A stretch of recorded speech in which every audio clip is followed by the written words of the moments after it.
It touches everybody's lives, everybody. I don't know if there's a person out there that hasn't been touched by cancer. My dad died of cancer.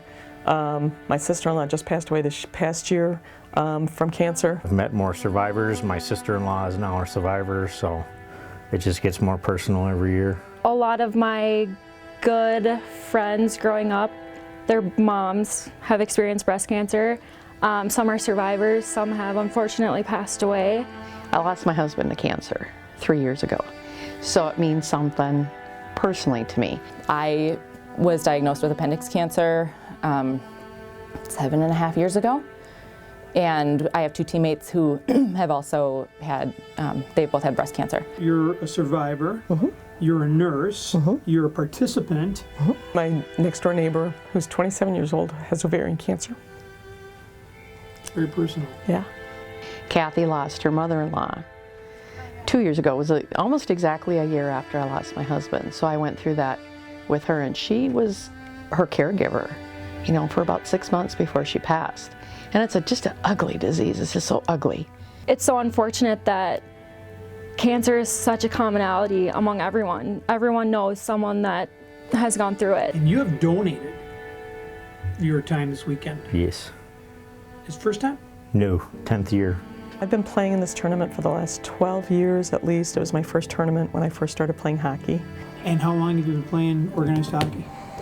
At least 10. At the end of the season, we were looking for a tournament to do, and this one, of course, was important to us because of our stories. Everybody knows somebody who's got cancer, so it made you feel good that you were doing it for something other than just yourself.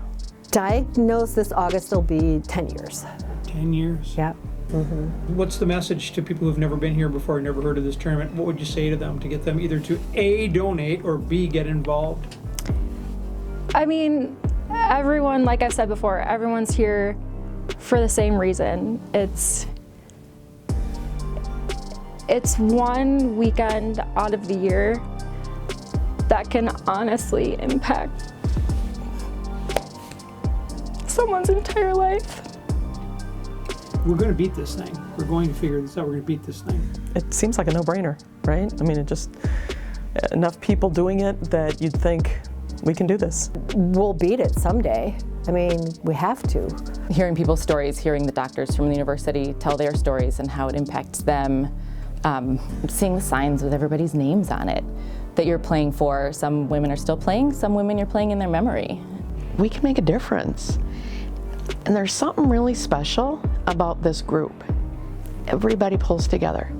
Everybody volunteers. It's awesome. And to be a part of that, I mean, I couldn't quit even if I tried.